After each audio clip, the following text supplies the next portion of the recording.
Boa tarde, meus irmãos, trabalhadores do César, companheiros de jornada espírita. Estamos aqui mais uma vez com o compromisso de fazermos reflexões sobre um tema da doutrina espírita, para que possamos, através dessas reflexões, continuar caminhando em busca do aprendizado, em busca de se ver melhor diante da vida e de cumprir com a nossa missão engrandecedora, esse instante em que nós vivemos, que o Pai nos dá, para que aprendamos uns com os outros e que caminhemos, como diz o Evangelho de Jesus, para a frente e para o alto. Antes de falarmos do assunto, vamos fazer uma reflexão, uma oração. Vamos fechar os nossos olhos, pedindo ao Pai bênçãos, luzes, sabedoria, equilíbrio, para que nesse instante, sintonizados com o alto, equilibrados em corpo e mente, possamos ser gratos a Deus por tudo que temos, por tudo que somos, pela oportunidade que Ele nos dá. Está vivendo esta reencarnação nesse orbe, nesse país, nesse estado, nessa cidade, nessa família. Só assim compreenderemos a grandeza da vida, a dádiva que Deus lhe dá, para que através desse encontro maravilhoso, vivenciando as melhores experiências de nossas vidas, sejamos gratificados com tudo isto e a cada dia nos sintamos mais evoluídos, mais equilibrados, mais esperançosos. Que neste momento, Pai, todos nós, te louvando e te agradecendo, possamos mentalizar as melhores energias do bem para todos e que tenhamos força, coragem, fé e esperança para cumprirmos, cada um de nós, a grandiosa missão de viver. Muita paz para todos. Meus amigos, falar deste tema é falar de um dos 5 pilares da doutrina espírita, os ensinamentos que esta doutrina nos dá, do ensinamento que nos faz ver a vida com um olhar, com outro olhar. A doutrina espírita tem nos dado informações e conhecimentos, e esses pilares, primeiro, a existência de Deus em nossas vidas, a inteligência maior, a causa primária de todas as coisas, a imortalidade da alma, essa certeza que nós temos que fomos criados espíritos de uma mesma forma, simples e ignorantes, mas somos imortais. O terceiro, a comunicabilidade dos espíritos. A doutrina espírita nos dá essa confiança, essa certeza, que como espíritos estamos vivendo este momento na carne, a reencarnação, mas somos espíritos e esses 2 mundos, o mundo da matéria e o mundo dos espíritos, se interrelacionam, se comunicam constantemente. a reencarnação como quarto pilar.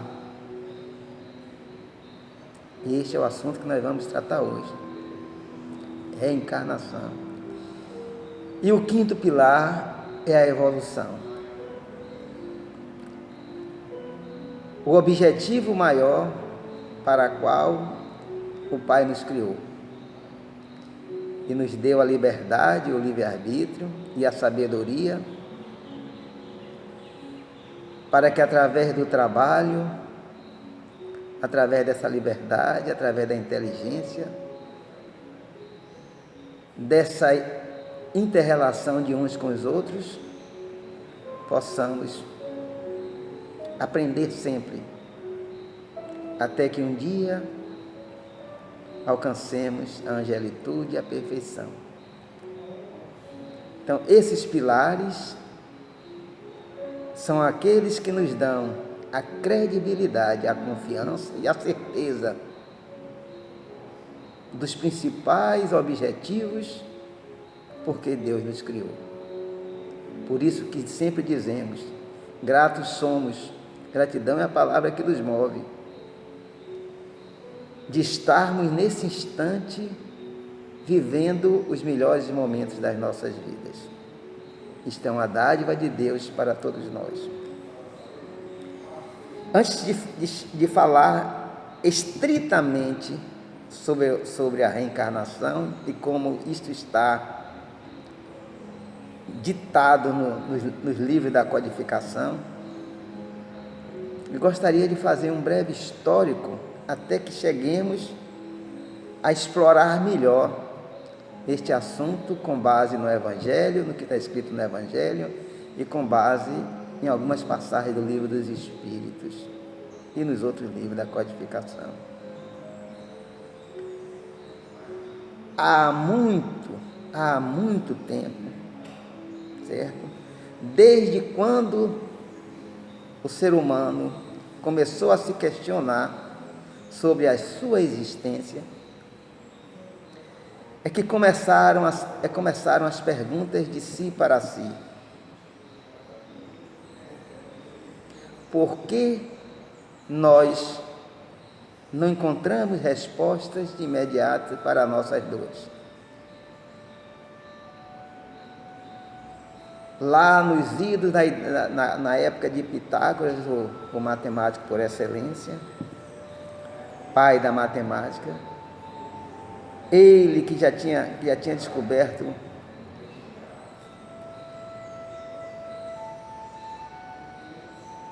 e tinha feito teorias sobre a matemática, se questionava sobre as consequências das dores. Por que o ser humano sofria? E ele não obtinha resposta. Como ele não obtinha resposta, ele foi até a Alexandria, no Egito, e lá, com os sacerdotes, tomou conhecimento de algo que para ele era inusitado naquele instante e que começaria a abrir os horizontes dos seus olhos para algumas situações de reflexões.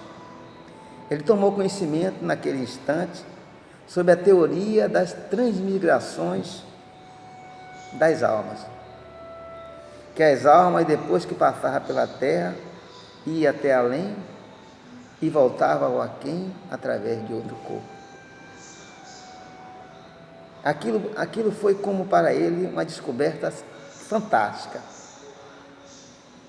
E ele se debruçou, depois de tomar conhecimento, ao retorno para Atenas, ele se debruçou com essa teoria, com esse conhecimento,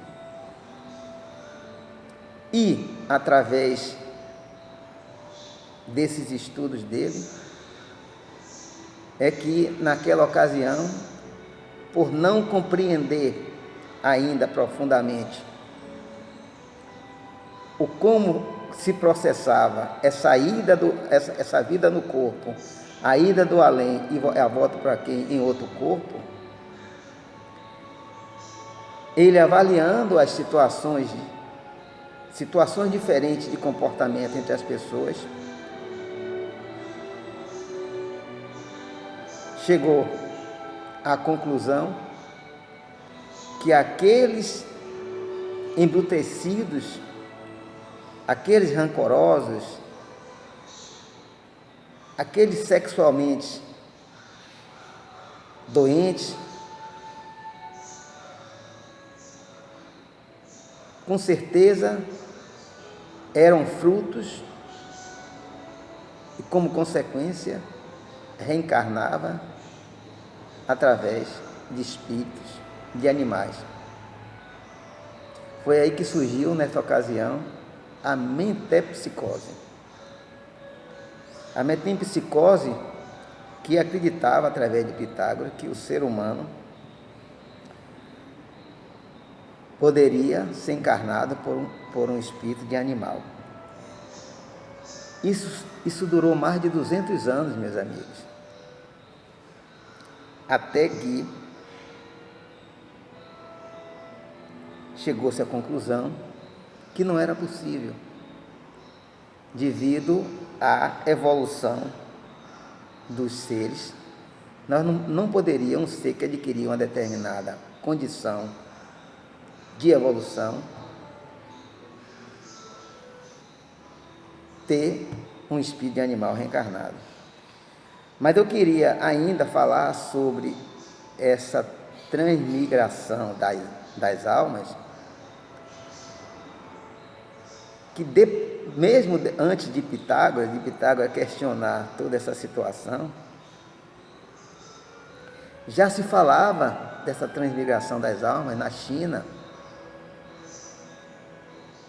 através do I Ching, o livro mais antigo da humanidade, na Índia, através de Siddhartha Gautama, o Buda, na Pérsia, com Zoroastro. Então, até mesmo os sacerdotes egípcios contam que Júlio César, após conquistar a Gália, chegou e disse: povo estranho, os gauleses, povo valoroso, guerreiro, combatente, mas que tem um comportamento esquisito. Aí o senhor perguntou: mas como? Como autoridade? Como alteza? Ele disse: eles não têm medo da morte. Aquilo soava como algo inusitado. Então, já nessa ocasião, povos da humanidade já acreditavam que após a vida terrena, a alma ia além, voltava a quem em outro corpo. E a culminância desse entendimento viria através de Jesus, já com Jesus. Numa passagem, que nós vamos enfatizar um pouco mais a respeito dessa passagem, para que nós possamos perceber a grandeza da reencarnação, conforme o Cristo nos trouxe nessa passagem, que está no capítulo 4 do Evangelho segundo o Espiritismo, que eu vou pedir licença a vocês para ler na íntegra o que diz a passagem do Evangelho do capítulo 4.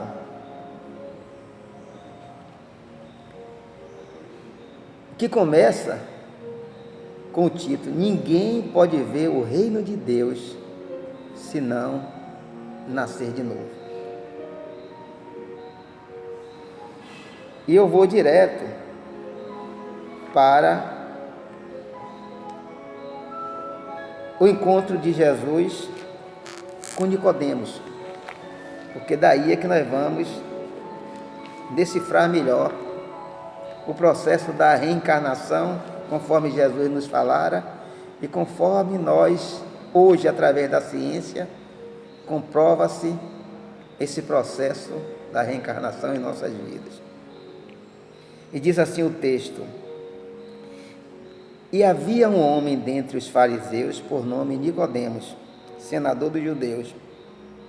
Este, uma noite, veio buscar a Jesus e disse-lhe: Rabi, sabemos que és mestre, vindo da parte de Deus, porque ninguém pode fazer estes milagres que tu fazes, se Deus não estiver contigo. Jesus respondeu-lhe e disse: na verdade te digo, que não pode ver o reino de Deus, senão aquele que renascer de novo. Nicodemos lhe disse: como pode um homem nascer sendo velho? Respondeu-lhe Jesus: em verdade te digo, que quem não nascer da água e do Espírito, não pode entrar no reino de Deus. O que é nascido da carne é carne. O que é nascido do Espírito é Espírito. Não te maravilhes de eu te dizer que importa-vos nascer de novo. O Espírito sopra onde quer e tu ouves a sua voz, mas não sabe de onde ele vem nem para onde vai. Assim é todo aquele que é nascido do Espírito. Perguntou Nicodemos: como se pode fazer isto? Respondeu Jesus: tu és mestre em Israel e não sabe estas coisas? Em verdade te digo, que nós dizemos o que sabemos e damos testemunho do que vimos, e vós, com tudo isso, não recebereis o nosso testemunho. Se quando eu vos tenho falado das coisas da terra, ainda assim não me credes, como creríeis se eu vos falasse das celestiais? Está em João. Ora, meus amigos, eu queria retomar um pouco mais sobre a palavra reencarnação, para que nós possamos entender, certo? Primeiro, se nós pegássemos a palavra e dividíssemos ela em sílabas, nós iríamos ver em, carne, ação. Então, dois sufixos, a carne e o prefixo. Dois prefixos, a carne e o sufixo. Ou seja, a ação de entrar na carne. Se nós fôssemos decodificar a palavra, nós já teríamos essa resposta. O Espírito é um novo ser material. Mas eu queria voltar a frase de Jesus: se não nascer da água e do Espírito, não alcançará o reino dos céus. Eu tive verificando isso, inclusive, meus irmãos, eu estava olhando, que eu li que através de um tratado de fisiologia médica, Dr. Gitton, que até hoje não foi contestado, é que 70% do ser humano é água. 70% é água. E aí eu estava ao analisar, certo? Se não nascer da água, se nós nos ativermos um pouquinho mais, nós vamos ver que nós nascemos da água. O útero da mulher é água. 70% de nós é água.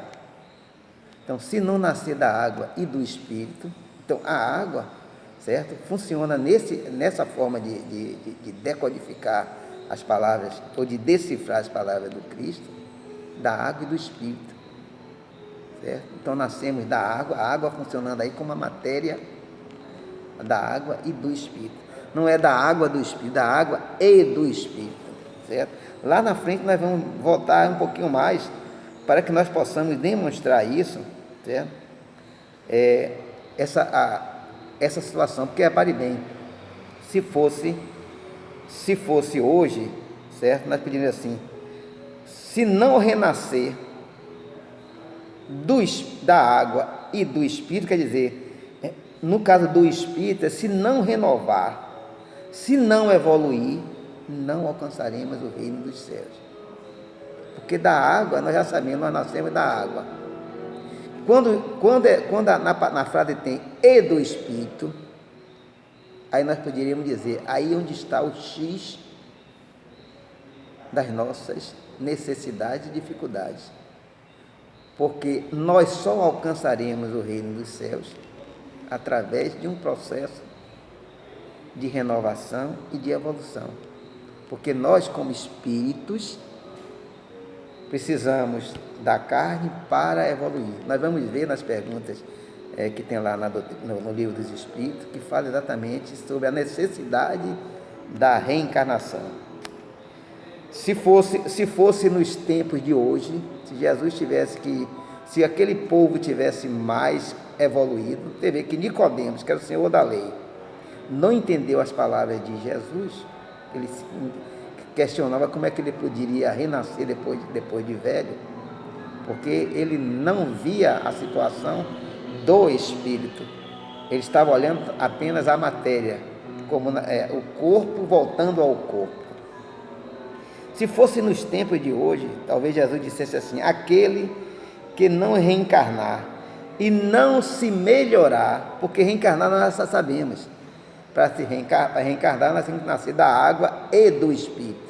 Então Jesus poderia dizer assim: aquele que não reencarnar e não se melhorar, não alcançará o reino dos céus. Certo? E aí eu estava também nessa busca do processo de pegar as informações para fazer a palestra. Tem uma passagem que eu anotei aqui, que fala sobre um materialista, um filósofo materialista por excelência, de nome Herbert Marcuse, certo?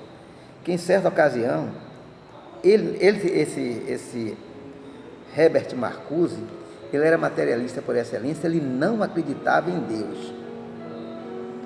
Ele não acreditava na existência da alma. Então ele era daqueles materialistas ferrenhos que não acredita e quer provar da não existência. Então, na informação que eu li a respeito do Herbert Marcuse, numa situação pontual, diz que ele foi no conclave religioso na Europa, e quando deram-lhe a palavra, ele fez duas perguntas contundentes à plateia. Primeira pergunta, ele fez a seguinte pergunta, ele disse: por que as pessoas sofrem na Terra? Essa foi a primeira pergunta.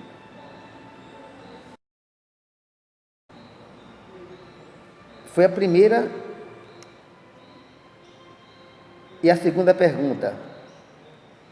E aí ele questionava com esse tema, por que as pessoas sofrem na Terra, ele perguntava, em cima dessa pergunta: é porque Deus não pode? Ou porque Deus não quer e permite que elas sofram? Vejam que essa pergunta e essas duas formas de ratificar a pergunta deixou aqueles religiosos do conclave sem resposta. Porque se eles fossem responder, certo? Ele teria que responder ou uma coisa ou outra. Se ele dissesse que Deus pode, se ele dissesse, não, Deus pode, e por que permite? E foi mais além. Se ele não quer, certo? Como é que esse Deus é tido como bom, se os seus filhos, ainda embrutecidos, faz todo o sacrifício possível para não ver o seu descendente sofrer? Como que um pai de bondade infinita permitiria esse sofrimento? ou não fazer algo? Então os religiosos ficaram sem respostas, amargaram no silêncio. Por que, hoje nós podemos responder da seguinte maneira, por que é que os religiosos não puderam responder? Porque eles não conheciam o processo da reencarnação. Porque se conhecesse o processo da reencarnação, aí estaria a resposta adequada, o porquê eles sofrem e porquê que Deus, mesmo podendo, permite ainda o sofrimento, que é uma consequência da necessidade de cada um de nós, para que utilizemos a nossa inteligência, o nosso livre-arbítrio e as nossas experiências para alcançarmos os nossos objetivos, o reino dos céus, a evolução. Então, naquele instante, aqueles religiosos não conheciam o processo da reencarnação. Então, se conhecesse, teriam as respostas adequadas e necessárias para responder naquele conclave. Meus amigos, hoje, com tudo que já aprendemos, certo? Costumamos dizer que nós estamos reencarnados, vivenciando os melhores momentos das nossas vidas, mesmo que às vezes nós não percebamos, mas faz-se necessário estar atento a tudo que nos acontece, porque essas experiências todas e esses conhecimentos todos que a doutrina nos dá, não nos deixa dúvida. Nenhum filho de Deus alcançará o reino dos céus se não nascer de novo. E aí responde-se claramente que todos os filhos de Deus, todos os seres criados, terão que passar pelo processo da reencarnação. Eu vou me ater agora, dentro da questão da reencarnação, a algumas perguntas que estão no livro dos Espíritos, para que nós possamos ter uma consonância, um fechamento de tudo aquilo que nós estamos dizendo. Na pergunta 132 do livro dos Espíritos, vem: qual o objetivo da encarnação dos espíritos? De alguma forma, nas entrelinhas, nós já o dissemos, mas é importante que nós tenhamos retratado ipsilito o que está escrito, que foi dado pelos Espíritos da Verdade. Deus lhes impõe a encarnação com o fim de fazê-los chegar à perfeição. Para uns é expiação, para outros missão. Mas, para alcançarem essa perfeição, tem que sofrer todas as vicissitudes da existência corporal. Então, é necessário renascer da água e do Espírito, certo? O Espírito com a condição de melhorar para alcançar, de renovar, de evoluir. Visa ainda outro fim a encarnação, o de pôr o Espírito em condições de suportar a parte que ele toca na obra da criação. Para executá-la é que em cada mundo toma o Espírito um instrumento de harmonia com a matéria essencial desse mundo, a fim de aí cumprir, daquele ponto de vista, as ordens de Deus. É assim que, concorrendo para a obra geral, ele próprio se adianta. Ou seja, além do objetivo individual, nós temos um objetivo coletivo como co-criadores da obra divina para fazer o nosso papel na criação.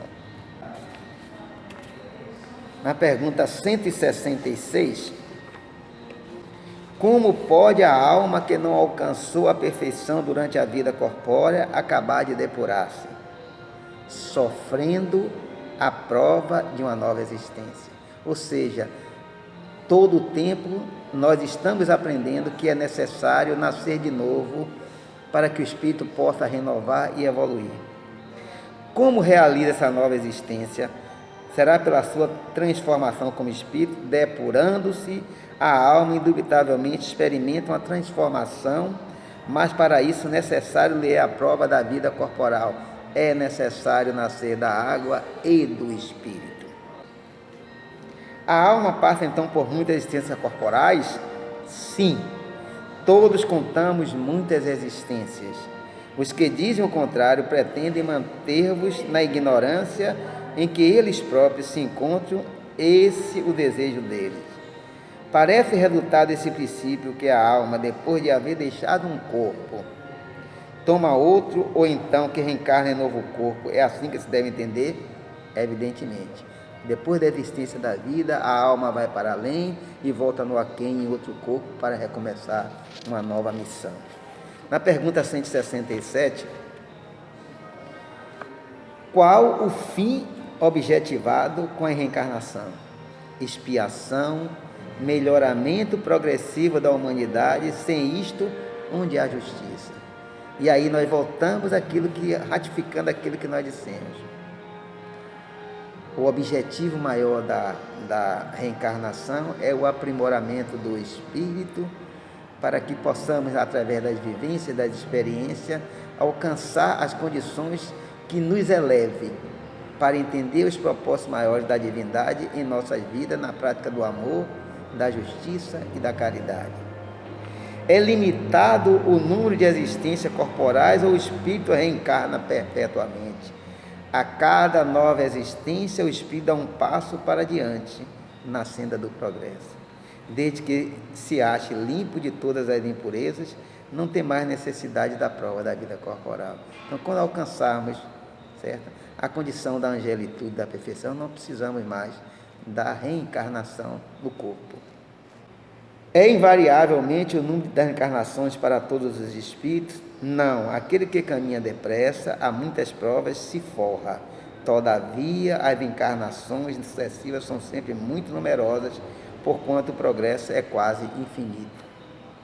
O que fica sendo o espírito depois de sua última encarnação? Espírito bem-aventurado ou puro espírito?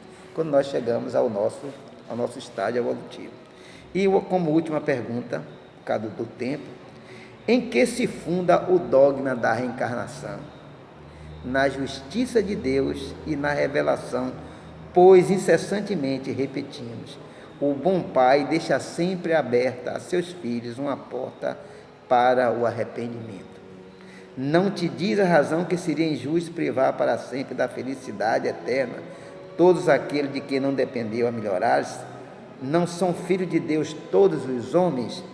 Só entre os egoístas se encontra a iniquidade, o ódio implacável e os castigos sem remissão. Então, meus amigos, como um dos pilares importantíssimos, porque através da reencarnação é que nós vamos encontrar a renovação e a evolução espiritual, é que a unidade desta missão que Deus nos deu, dessa grandeza que é a vida, e aproveitar da melhor maneira possível. Porque o ontem já foi, estamos no hoje, não precisamos trabalhar esse hoje da forma como Cristo nos ensina, na prática do bem, no exercício do amor, na prática da caridade, no perdão, na justiça, na humildade, na paciência. Então, a reencarnação é como assim, vai lá, meu filho, certo? Não passaste na prova, tens outra chance de cumprir a tua missão. É que quando chegamos na vida da matéria, nós esquecemos de tudo que aprendemos, de tudo que somos, tudo que fizemos, e a sensualidade da vida nos remete aos infortúnios, muitas vezes, à delinquência, às atitudes vis, e às vezes, quando nos damos conta, a vida se vai, e o tempo se foi, e a oportunidade também se vai. Então, que nós, todos, que conhecemos esta doutrina, que estudamos essa doutrina, e que utilizamos dos seus ensinamentos, para que possamos, através deles, melhorar, renovar-se e evoluir, que aproveitemos esta missão desta reencarnação de cada um de nós, cada um de per si, e trabalhe incessantemente, diuturnamente,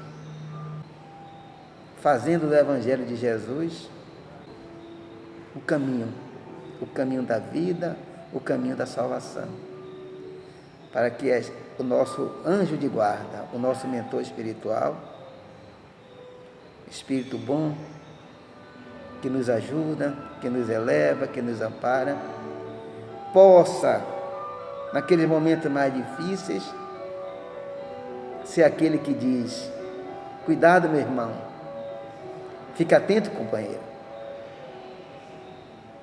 preste atenção, para que a cada dia nós cumpramos esse papel importante, deste prêmio que recebemos, que é a reencarnação. Que é esta dádiva, esse prêmio que Deus nos deu, para que nós pudéssemos rever e refazer tudo o que precisamos para ter uma vida melhor a cada oportunidade que Ele nos dá. Então vamos encerrando os nossos trabalhos, agradecer a oportunidade que o César nos dá para que nós possamos, a cada vez que estamos aqui, conversando sobre a doutrina espírita, esta oportunidade que nos faz, nos dá o compromisso de estudar, mas muito mais do que isso, de levar a palavra para os irmãos de boa vontade, para quem sabe, através de uma frase, de um parágrafo, de uma palavra, possamos exercitar o amor e a caridade que Jesus nos concita a fazer sempre. Dai de graça o que de graça receberdes. Obrigado, Pai, por tudo que nos dá, pela vida,